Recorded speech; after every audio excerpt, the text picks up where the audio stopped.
Hello friends, எல்லோருக்கும் வணக்கம். Welcome to young investor channel. Actually Sunday எபிசோடில் பார்த்தீங்கன்னா சில இம்பார்ட்டன்ட் அப்டேட்ஸ், இந்த வீக்லி நடந்த மார்க்கெட் அப்டேட்ஸ் எல்லாமே பார்ப்போம். ஸோ அது மாதிரி தான் பார்த்தீங்கன்னா லாஸ்ட் மார்க்கெட் க்ளோசிங் பார்க்கும்போது நிஃப்டி பேங்க் 50,576 பாயிண்ட்ஸ் 1.54% அடிச்சிருக்காங்க.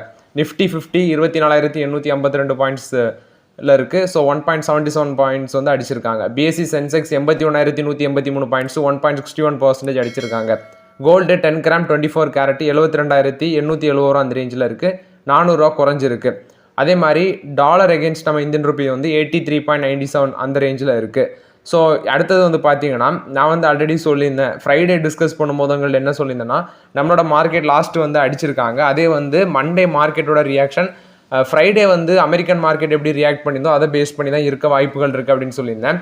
ஸோ அது மாதிரி அமெரிக்கன் மார்க்கெட் எடுத்து பார்த்தீங்கன்னா 6ஆம் தேதி ஃப்ரைடே க்ளோசிங் அங்கே நாஸ்டாக் வந்து 2.55% அடிச்சிருக்காங்க. 16,690 பாயிண்ட்ஸில் க்ளோஸ் பண்ணியிருக்காங்க. 436 பாயிண்ட்ஸ் பார்த்தீங்கன்னா அங்கே வந்து அடிச்சிருக்காங்க. கிட்டத்தட்ட 2.5% அடிச்சிருக்காங்க. S&P 500 எடுத்து பார்க்கும்போது 1.73% காலி. அடுத்தது டவ் ஜோன்ஸ் எடுத்து பார்க்கும்போது 1% அடிச்சிருக்காங்க. 40,345 பாயிண்ட்ஸ் அந்த ரேஞ்சில் க்ளோஸ் பண்ணியிருக்காங்க. அமெரிக்கன் மார்க்கெட் பார்க்கும்போது இந்த சிச்சுவேஷனில் இருக்குது. ஸோ இது வந்து மண்டே நம்ம மார்க்கெட்டில் ரியாக்ட் ஆகுமா ஆகாதான்னு நம்ம வெயிட் பண்ணி தான் பார்க்கணும். நெக்ஸ்ட்டு இந்த மாதத்தில், அதாவது செப்டம்பரில் FISDS ரியாக்ஷன் பார்க்கும்போது FIS வந்து பார்த்தீங்கன்னா செப்டம்பர் 2லேருந்து கண்டினியூஸாக ஒரு 5 நாள், இந்த செப்டம்பரில் 5 நாள் மார்க்கெட் ஓப்பனாக இருந்திருக்கு. ஸோ அந்த 5 நாளில் வந்து DAS பார்க்கும்போது கண்டினியூஸ் நெட் பையஸாக தான் இருந்திருக்காங்க. FISம் 3 நாள் நெட் பையஸாக இருந்திருக்காங்க கண்டினியூஸாட்டு. 5 and 6 அந்த டேயில் வந்து பார்த்தீங்கன்னா நெட் செல்லஸாக இருந்திருக்காங்க FIS. இது வந்து இந்த மந்த்லி உள்ள FISDS டேட்டா. நெக்ஸ்ட் வந்து பார்த்தீங்கன்னா அமெரிக்காவில் ஒரு எக்கனாமி ஸ்லோ டவுன் வரும் அப்படின்னு சொல்லி ஒன் ஆஃப் த இன்வெஸ்டர்ஸாக இருக்கிற மேட் ஹிக்கின்ஸ் அவர் வந்து அப்டேட் கொடுத்துருக்காரு. ஸோ அவர் சொல்கிறது அமெரிக்காவில் வந்து பார்த்தீங்கன்னா ஒரு எக்கனாமி ஸ்லோ டவுன் வர வாய்ப்பு இருக்குது. ஸோ கொஞ்சம் மிக கடுமையான பாதிப்புகள் ஏற்பட வாய்ப்பு இருக்குது அப்படின்னு சொல்லி அவர் எச்சரிக்கை கொடுக்குறாரு. இந்த லோனு டெப்ட் வந்து அதிகரிச்சிருக்கு. நெக்ஸ்ட் வந்து அன்எம்ப்ளாய்மெண்ட் இன்க்ரீஸ் ஆயிருக்கு. இந்த மாதிரிப்பட்ட பிரச்சனைனால ஒரு எக்கனாமி ஸ்லோ டவுன் வர இருக்குது அப்படின்னு சொல்லியிருக்காங்க அந்த ஹிக்கின்ஸ். பொருளாதார மந்தநிலை, அதாவது எக்கனாமிக் ஸ்லோ டவுனால இன்னும் சில பேருக்கு வந்து வேலை வாய்ப்பு பறி போகலாம் அப்படின்னு சொல்கிறார் இந்த ஹிக்கின்ஸ். ஸோ அந்த எக்கனாமிக் ஸ்லோ டவுன் வரும், பட் அது வந்து ரொம்ப நாள் நீடிக்கும். ஆனால் அந்த நீடிக்கிறதுனால அதோட பாதிப்பு கொஞ்சம் அதிகமாக இருக்கும் அப்படின்னு சொல்லியிருக்காரு. ஸோ இந்த வேலை வாய்ப்பின்மை, அன்எம்ப்ளாய்மெண்ட்டை சரி செய்கிறதுக்கு இந்த ஆர்டிஃபிஷியல் இன்டெலிஜென்ஸ், செயற்கை நுண்ணறிவு அதை வந்து கையில் எடுப்பாங்க அப்படின்னு சொல்கிறாங்க. ஸோ அமெரிக்கன் கம்பெனிஸோட குரோத்தில் வந்து இந்த ஆர்டிஃபிஷியல் இன்டெலிஜென்ஸோட பார்ட்டிசிபேஷன் தவிர்க்க முடியாததாக இருக்கும்னு சொல்கிறாங்க. ஸோ அமெரிக்காவில் பொருளாதார மந்தநிலை, அதாவது எக்கனாமிக் ஸ்லோடவுன் கண்டிப்பாக வரும் அப்படின்னு சொல்லி இந்த எக்ஸ்பர்ட்ஸ்லாம் கணிக்கிறாங்க. அது ஒரு குறைஞ்ச காலத்தில் இருக்கும், அதே சமயம் அது மிக கடுமையாக இருக்கும் அப்படின்னு சொல்லி இந்த இன்வெஸ்டர்ஸ் ப்ளஸ் வந்து எக்கனாமிக் எக்ஸ்பர்ட்லாம் சொல்லியிருக்காங்க. இது வந்து அமெரிக்காவை பொறுத்த வரைக்கும் அப்டேட்டு. நெக்ஸ்ட் வந்து பார்த்தீங்கன்னா எலன் மஸ்க் வந்து ரத்தன் டாட்டாவை பாராட்டியிருக்காங்க. எதுக்குன்னு பார்க்கும்போது சொசைட்டியில் மணி ஏர்ன் பண்ணுறது மட்டும் முக்கியம் இல்லை, அதே சமயம் நம்மளோட சமூகத்தை வந்து மேலே கொண்டு போகிறது தான் முக்கியம் அப்படின்னு சொல்லி ரத்தன் டாட்டாவை பாராட்டியிருக்காரு. அதாவது இந்தியாவில் டொனேட் பண்ணுறதுல ரத்தன் டாட்டாக்கு நிகராட்டி யாருமே இல்லை அப்படின்னு சொல்லி அவர் ரத்தன் டாட்டாவை பாராட்டியிருக்காரு. அது இப்போ சொல்லலை, எலன் மஸ்க் வந்து 2009 பேசின அந்த வீடியோ வந்து இப்போ சோஷியல் மீடியாவில் பரவிட்டு வருது. டாட்டா நானோ காரை வந்து ரத்தன் டாட்டா வந்து அறிமுகப்படுத்தினாங்க. ஸோ அது எதுக்கு அறிமுகப்படுத்தினாங்கன்னு உங்களுக்கே தெரியும். டிராஃபிக்கில் ஒரு ஃபேமிலி பைக்கில் போகும்போது மலையில் நனைகிறாங்க. அதை பார்த்துட்டு தான் ரத்தன் டாட்டா வந்து 1 lakhல வந்து ஒரு காரை வந்து இன்ட்ரடியூஸ் பண்ணணும் மிடில் கிளாஸ் பீப்புளுக்கு. அதை ஒரு நோக்கமாட்டு வச்சு தான் அந்த காரை லான்ச் பண்ணாங்க. அது வந்து பார்த்தீங்கன்னா காலப்போக்கில் அது வந்து நிறைய விமர்சனங்கள் வந்து ஃபெயிலியர் ஆச்சு. ஆனால் அந்த ஸ்கீம் வந்து ஒரு புரட்சிகரமான ஸ்கீம்னு எலன் மஸ்க் சொல்லியிருக்காரு. அந்த சமயத்தில் அந்த எரிபொருளோட, அதாவது ஃபியூல் ப்ரைஸ் வந்து அதிகமானதுனால இந்த திட்டம் வந்து எப்படி செயல்படுமா அப்படின்னு சொல்லி எலன் மஸ்க் ஒரு சந்தேகப்பட்டிருக்காரு. இந்த ஸ்கீம், இந்த நானோ கார் ஸ்கீமை பற்றி எரிபொருளோட ப்ரைஸ் வந்து இன்க்ரீஸ் ஆகுதுனால இந்த கார் வந்து சேல்ஸ் ஆகுமா, அந்த ஸ்கீம் வந்து சக்ஸஸ்ஃபுல்லாக ஆகுமா அப்படின்னு சொல்லி ஒரு சந்தேகப்பட்டிருக்காரு. ஆனால் ஒரு நல்ல நோக்கத்துக்காக இந்த டாடா நானோ காரை வந்து பார்த்தீங்கன்னா மார்க்கெட் பண்ணியிருக்காங்க. ஆனால் மார்க்கெட் பண்ணாலும் கூட நிறைய கிரிட்டிசிசம் வந்து எழுந்துச்சு. இந்த கார் வந்து சேஃபா, இது வந்து பீப்புளுக்கு சேஃபா அப்படின்னு நிறைய கிரிட்டிசிசம் வந்ததுனால பொதுமக்கள் வந்து இந்த காரை வந்து பெரிய அளவில் மைண்ட் வைக்காததுனால, பெருசாக எடுத்துக்கொள்ளாததுனால இந்த காரோட சேல்ஸ் அப்படியே அடி வாங்கிச்சு. இது வந்து பெரிய அளவில் சக்ஸஸ்ஃபுல் ஆகலை இந்த டாடா நானோ காரு. ஸோ அடுத்தது இந்த ஆட்டோமொபைல் டிபார்ட்மெண்ட்டில் இந்த டாடா நானோ காரோட மேனுஃபேக்சரிங்கை 2018 வந்து பார்த்தீங்கன்னா ஸ்டாப் பண்ணிட்டாங்க. ஸோ இது வந்து இந்த டாடா நானோ கார் வந்து மிகப்பெரிய ஃபெயிலியர் தான் ஆச்சு. ஸோ ஆனாலும் இந்த ரத்தன் டாட்டா பண்ண அந்த இது வந்து ரொம்பவே பாராட்டுக்குரியது அப்படின்னு சொல்லி ரத்தன் டாட்டாவை வந்து பார்த்தீங்கன்னா எலன் மஸ்க் வந்து அப்ரிஷியேட் பண்ணியிருக்காங்க. இது வந்து ரத்தன் டாட்டாவை எலன் மஸ்க் அப்ரிஷியேட் பண்ணியிருக்காரு. நெக்ஸ்ட் அதானி பவரில் வந்து அப்டேட்டு. அதானி பவரில் நம்ம ஆல்ரெடி டிஸ்கஸ் பண்ணியிருந்தோம். பங்களாதேஷ் கவர்மெண்ட் வந்து பார்த்தீங்கன்னா அங்கே வந்து பொலிட்டிக்கல் சில பிரச்சனைகள் இருக்கிறதுனால பங்களாதேஷ் கவர்மெண்ட் வந்து அதானி பவருக்கு வந்து சில பேமெண்ட்ஸ் டியூ வச்சுருந்தாங்க. $800 மில்லியன் வரைக்கும் டியூ வச்சுருந்தாங்க. ஸோ இப்போ அதானி பவர் என்ன விளக்கம் கொடுத்துருக்காங்கன்னா, நாங்கள் சப்ளையை வந்து ஸ்டாப் பண்ண மாட்டோம், அதே சமயம் கவர்மெண்ட்டு வந்து ஒரு கோரிக்கை வைக்கிறோம், எங்களுக்கு அந்த டியூவை வந்து சீக்கிரம் கட்ட பாருங்க அப்படின்னு சொல்லி ஒரு கோரிக்கை வைப்பாங்க. அதே சமயம் அதானி பவருக்கும் சில ப்ராப்ளம்ஸ் இருக்குது. ஏன்னா இவங்களுக்கும் வந்து சில கடன்ஸ் வந்து கிட்டத்தட்ட ஒரு $2 பில்லியன் வந்து கடன் வந்து டெப்ட் ரீபே பண்ணணும். ஸோ அவங்க கொடுக்குறத வச்சு தான் இவங்க வந்து பார்த்தீங்கன்னா ரீபே பண்ணுவாங்க. அந்த ஜார்க்கண்டில் இருக்கிற இந்த கோடா தெர்மல் பிளான்ட் அங்கேருந்து தான் பார்த்தீங்கன்னா பவர் சப்ளை பண்ணுறாங்க. ஸோ இது வந்து நவம்பர் 2017 அப்போ பிரைம் மினிஸ்டர் அந்த ஷேக் ஹசீனா அவங்களுக்கு கூட வந்து பார்த்தீங்கன்னா அக்ரிமெண்ட் போட்டு பவர் சப்ளை பண்ணுறாங்க. 25 years power purchase agreement. Actually 1496 megawatt வந்து பார்த்தீங்கன்னா சப்ளை பண்ணுறாங்க. இது வந்து அந்த கண்ட்ரியோட 10% ஆஃப் த பவர் வந்து இவங்க தான் சப்ளை பண்ணுறாங்க அப்படிங்கிற அப்டேட்டு. ஸோ இது வந்து பார்த்தீங்கன்னா அதானி பவரில் வந்து அப்டேட்டு. நெக்ஸ்ட் ஹிந்துஸ்தான் யூனிலிவரில் வந்து அப்டேட்டு. ஹிந்துஸ்தான் யூனிலிவர் பார்த்தீங்கன்னா ஒரு கமிட்டி செட்டப் பண்ணியிருக்கிறாங்க அவங்களோட ஐஸ்கிரீம் பிஸ்னஸுக்கு ஃபியூச்சர் எவாலுவேட் பண்ணுறதுக்கு. அதை தனியாட்டி டிமர்ஜ் பண்ணி லிஸ்ட் பண்ணலாமா அப்படின்னு சொல்லி ஒரு கமிட்டி செட்டப் பண்ணியிருக்காங்க. மேபி அது டீலிஸ்ட் பண்ணுவாங்களா டிமர்ஜர் பண்ணி அப்படின்னு சொல்லி நம்ம வெயிட் பண்ணி தான் பார்க்கணும். இந்த ஐஸ்கிரீம் டிவிஷன் எடுத்து பார்க்கும்போது குவாலிட்டி வால்ஸ், மேக்னம், கார்னட்டோ பிராண்ட்ஸ் இது எல்லாமே எங்களோட ஐஸ்கிரீம் டிவிஷனாக இருக்குது. ஸோ அதை வந்து பார்த்தீங்கன்னா இவங்களோட ஐஸ்கிரீம் பிஸ்னஸை தனியாட்டு டிமர்ஜ் பண்ணதுக்கு ஒரு கமிட்டி செட்டப் பண்ணியிருக்காங்க. இது வந்து ஹிந்துஸ்தான் யூனிலிவரை பொறுத்த வரைக்கும் update. So maybe Hindustan Unilever share ஹோல்டர்ஸுக்கு ஃபியூச்சரில் ஹிந்துஸ்தான் யூனிலிவர் ஐஸ்கிரீம் பிஸ்னஸ் கிடைக்கும். ஐடிசி ஹோட்டல்ஸ் கிடைக்க போகிறது மாதிரி அப்படி ஒரு ஐஸ்கிரீம் பிஸ்னஸ் கிடைக்கும். இது ஒரு எஃப்எம்சிஜி செக்டர் தான் இந்த ஹிந்துஸ்தான் யூனிலிவர். இது வந்து ஹிந்துஸ்தான் யூனிலிவர் கொடுத்த அப்டேட்டு.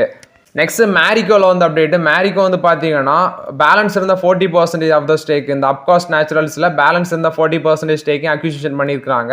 ஸோ இதோட பிராண்ட் வந்து ஜஸ்ட் ஹெர்ப்ஸ் அந்த பிராண்டு தான் அந்த அப்காஸ்ட் நேச்சுரல்ஸ். பியூட்டி அண்ட் பர்சனல் கேரில் இருக்கிறாங்க. ஸோ 70 கோடி இன்வெஸ்ட்மெண்ட் பண்ணி பேலன்ஸ் 40% ஆஃப் த ஸ்டேக்கை அக்யூசிஷன் பண்ணியிருக்காங்க அப்காஸ்ட் நேச்சுரல்ஸில். நெக்ஸ்ட் பிரிட்டானியா ஒரு அப்டேட் கொடுத்துருக்காங்க. மகாராஷ்டிராவில் இருக்கிற பிளான்ட் தான் ரான்ஜான்கன் அப்படிங்கிற இடத்துல ஒரு பிளான்ட் இருக்குது இவங்களுக்கு. இதோட கரண்ட் கெப்பாசிட்டி பார்க்கும்போது 1,64,550 டன்ஸ் பெர் ஆனமாக இருக்குது. இப்போ அவங்க ஒரு கெப்பாசிட்டி அடிஷன் பண்ணுறாங்க அப்படிங்கிற அப்டேட் கொடுத்துருக்காங்க. 60,000 டன்ஸ் வந்து பெர் ஆனம் வந்து அடிஷன் பண்ணுறாங்க. ஸோ அதுக்கு வேண்டி ஒரு 300 கோடி இன்வெஸ்ட்மெண்ட் பண்ணுறோம் அப்படின்னு சொல்லி பிரிட்டானியா அப்டேட் கொடுத்துருக்காங்க. நெக்ஸ்ட் கிரானியூல்ஸ் இந்தியா கொடுத்த அப்டேட்டு. கிரானியூல்ஸ் இந்தியா வந்து பார்த்தீங்கன்னா யுஎஸ்எஃப்டிஏ வந்து அவங்களோட ஒன் ஆஃப் த ஃபெசிலிட்டி காகிலாப்பூர் ஃபெசிலிட்டியில் வந்து இன்ஸ்பெக்ஷன் பண்ணியிருக்காங்க ஹைதராபாத்தில். அந்த இன்ஸ்பெக்ஷன் வந்து 26 ஆகஸ்ட் 6 செப்டம்பர் இந்த ரேஞ்சில் நடந்திருக்கு. ஸோ இந்த ஃபெசிலிட்டி வந்து யுஎஸ்எஃப்டிஏ இன்ஸ்பெக்ஷன் வந்து கம்ப்ளீட் பண்ணியிருக்காங்க. ஸோ 6 அப்சர்வேஷன் வந்து இஷ்யூ பண்ணிட்டு போயிருக்காங்க அப்படின்னு சொல்லியிருக்காங்க. இது வந்து கிரானியூல்ஸ் இந்தியாவில் வந்து அப்டேட்டு. நெக்ஸ்ட் வந்து பார்த்தீங்கன்னா இந்தியன் ஆயில் கார்பரேஷனும் இவங்க ஆர்பிஎல் பேங்கும் சேர்ந்து வந்து ஒரு கோ-பிராண்டட் கிரெடிட் கார்டை வந்து லான்ச் பண்ணியிருக்காங்க. So attractive rewards and benefits எல்லாமே இருக்குது. கிட்டத்தட்ட 250 லிட்டர்ஸ் ஆஃப் ஃப்ரீ பெட்ரோல் வந்து ஆனுவலி நீங்கள் ஏர்ன் பண்ணலாம். கஸ்டமர்ஸ் வந்து அவங்களோட ஃபினான்ஸும் ஃபியூல் பர்ச்சேஸும் வந்து மேனேஜ் பண்ணிக்கலாம் அந்த கார்ட்ஸ் மூலமாக. ரிவார்ட் பாயிண்ட்ஸ் எல்லாமே நிறையா இருக்குன்னு சொல்லியிருக்காங்க. இது வந்து இந்தியன் ஆயில் கார்பரேஷனும் இவங்க ஆர்பிஎல் பேங்கும் சேர்ந்து தான் பார்த்தீங்கன்னா இந்த கோ-பிராண்டட் கிரெடிட் கார்டை லான்ச் பண்ணியிருக்காங்க. இது வந்து ஆர்பிஎல் பேங்க் கொடுத்த ஒரு பாசிட்டிவ் அப்டேட்டு. நெக்ஸ்ட் வந்து பார்த்தீங்கன்னா இந்தியாவில் இந்த 9 கேரட் கோல்டை வந்து ஹால்மார்க் முத்திரை கட்டாயமாக்கப்படுது அப்படின்னு சொல்லி அப்டேட் கொடுத்துருக்காங்க. ஸோ இதில் இந்தியாவில் வந்து ரீசெண்டாக இந்த செயின் பறிப்பு சம்பவங்கள்லாம் அதிகம் நடக்கிறதுனால அந்த கோரிக்கை எழுந்திருக்கு அப்படின்னு சொல்கிறாங்க. ஏற்கனவே இந்தியாவில் வந்து பார்த்தீங்கன்னா 14, 18, 20, 22, 23, 24 இந்த கேரட் கோல்ட்ஸ்க்கு எல்லாமே வந்து பிஐஎஸ் ஆண்டு வந்து லாஸ்ட் இயர் அதாவது 2022 வந்து அவசியமாக்குனாங்க. 2024 பார்க்கும்போது இந்தியாவோட கோல்டு தேவை வந்து 750 டன்னாக இருக்கும் அப்படின்னு சொல்லி எக்ஸ்பெக்ட் பண்ணுறாங்க. உலகத்திலேயே அதிகமாக கோல்டு கன்சியூம் பண்ணுற நாட்டில் வந்து இந்தியா செகண்ட் பிளேஸில் இருக்கிறாங்க. இந்த ஆண்டு முதல் பாதியிலே வந்து பார்த்தீங்கன்னா இந்தியாவோட தங்கம் தேவை வந்து லாஸ்ட் இயரை கம்பேர் பண்ணும்போது 1.5% அதிகரிச்சிருக்கு. இந்தியாவில் அடுத்தடுத்து வந்து நீங்கள் பார்ப்பீங்க தீபாவளி அடுத்து கிறிஸ்மஸ் அப்படி வந்து ஃபெஸ்டிவ் சீசன் அதிகமாட்டு வரிசையாட்டு வர்றதுனால கோல்டோட தேவை இன்னும் அதிகரிக்கும் அப்படின்னு சொல்கிறாங்க. 22 கேரட் கோல்டோட 10 கிராம் ப்ரைஸ் வந்து பார்க்கும்போது 68,000 ரூபா கிட்ட இருக்குது. அதே இந்த 9 கேரட் கோல்டோட 10 கிராம் ப்ரைஸ் எடுத்து பார்க்கும்போது 25,000 to 30,000 அந்த ரேஞ்சில் இருக்கும். So actually national crime department கொடுத்த அப்டேட் படி பார்க்கும்போது 2022 மட்டும் வந்து பார்த்தீங்கன்னா 9,278 அந்த செயின் பறிப்பு சம்பவங்கள் நடந்திருக்கு. 2021 பார்க்கும்போது 7,000 இருந்து 7,000 இருந்தது. இப்போ வந்து 32.54% வந்து இந்த குற்ற செயல்கள் அதிகரிச்சிருக்கு. 2023 வந்து ஃபினான்ஷியல் இயரில் இந்தியாவில் $35 பில்லியன் அளவுக்கு வந்து பார்த்தீங்கன்னா நம்மளோட தங்கத்தை வந்து இறக்குமதி பண்ணியிருக்கோம். ஆனால் லாஸ்ட் ஃபினான்ஷியல் இயரில் பார்க்கும்போது $45.5 பில்லியன் அளவுக்கு சுவிட்சர்லாந்து, ஐக்கிய அரபு அமீரகம், பெரு, கானா இந்த மாதிரிப்பட்ட நாடுகள்லேருந்து இந்தியா வந்து பார்த்தீங்கன்னா கோல்டை இம்போர்ட் பண்ணியிருக்காங்க அப்படிங்கிற அப்டேட் வந்திருக்கு. இது வந்து கோல்டை பொறுத்த வரைக்கும் update. Next bank of Baroda வந்து அவங்களோட 63rd பிரான்ச் வந்து ஜாம்ஷெட்பூரில் வந்து இனாகிரேட் பண்ணியிருக்காங்க அப்படின்னு சொல்லியிருக்காங்க. இது வந்து பேங்க் ஆஃப் பரோடா கொடுத்த அப்டேட்டு. நெக்ஸ்ட் வந்து பார்த்தீங்கன்னா நெக்ஸ்ட் வீக் வர மார்க்கெட்டில் நிறைய இம்பார்ட்டன்ட் நியூஸ் எல்லாமே இருக்குது. ஸோ நியூஸ் பேஸ் பார்க்கும்போது குரூட் ஆயிலோட ப்ரைஸ் வந்து கிட்டத்தட்ட $70 கிட்ட வந்துடுச்சு பெர் பேரல். அதாவது $70 பெர் பேரல் அந்த ரேஞ்சில் இருக்குது. $72 $73 அந்த ரேஞ்சிலே சுற்றிட்டு இருக்கு. ஸோ மேபி கவர்மெண்ட் வந்து இந்த க்ரூட் ஆயில் குறையதுனால, இன்டர்நேஷனல் மார்க்கெட்டில் க்ரூட் ஆயிலோட ப்ரைஸ் குறையதுனால பெட்ரோல் டீசல் விலையை குறைக்க வாய்ப்பு இருக்குது. இதனால ஆயில் மார்க்கெட்டிங் கம்பெனிஸ்க்கு ஒரு நெகட்டிவ் நியூஸ் அமையலாம். பட் கவர்மெண்ட் குறைப்பாங்களா அப்படின்னு சொல்லி அதை நம்ம வெயிட் பண்ணி தான் பார்க்கணும். நெக்ஸ்ட் கோல்டு, அது சம்மந்தமான அப்டேட்டு. அடுத்தது ரிலையன்ஸ் வந்து போன ஷேர் அனௌன்ஸ் பண்ணியிருக்காங்க. ஸோ அதுக்கான ரெக்கார்ட் டேட் வந்து மேபி அக்டோபரில் தான் வர வாய்ப்பு இருக்குது அப்படின்னு சொல்லி ஒரு ஆர்டிகல் வந்துருந்துச்சு. அந்த ஆர்டிகல் வேணால் உங்கள்கிட்ட ஷோ பண்ணுறேன். அதோட ரெக்கார்ட் டேட் அக்டோபரில் தான் வர வாய்ப்பு இருக்குன்னு வந்துருந்துச்சு. அடுத்தது பஜாஜ் ஹவுசிங் ஃபைனான்ஸோட ஐபிஓ மண்டே ஓப்பன் ஆகுது. அந்த ஐபிஓ குறித்து நம்ம டீட்டெயிலாக டிஸ்கஸ் பண்ணிட்டோம். இன்னொருக்கா சொல்கிறேன், பஜாஜ் ஃபின்சர்வ் பஜாஜ் ஃபினான்ஸோட ஷேர் ஹோல்டர்ஸுக்கு அந்த கோட்டாவில் நீங்கள் அப்ளை பண்ணலாம். அதாவது அந்த கோட்டாக்கு எவ்வளோ ஒதுக்கியிருக்காங்கன்னா 500 கோடி வந்து அந்த கோட்டாவில் அந்த ஷேர் ஹோல்டர்ஸ் கோட்டாக்கு ஒதுக்கியிருக்காங்க. அது நீங்கள் யூஸ் பண்ணிக்கோங்க. நெக்ஸ்ட் ஜிஎஸ்டி கவுன்சில் மீட்டிங் இருக்குது. ஸோ அது வந்து பார்த்தீங்கன்னா விரைவில் ஜிஎஸ்டி கவுன்சில் மீட்டிங்கும் வைக்கிறாங்க. இந்த பேமெண்ட் அக்ரிகேட்டர் சர்வீஸ் ஃபீ வந்து 18%, அதாவது 2000 ரூபா டிரான்சாக்ஷன் பண்ணுறோம்னா இந்த பேடிஎம் அக்ரிகேட்டர் சர்வீஸ் ஃபீ வந்து 18% டேக்ஸ் மேபி இந்த ஜிஎஸ்டி கவுன்சில் மீட்டிங்கில் ப்ரொப்போஸ் பண்ணலாம் அப்படின்னு சொல்லுவாங்க.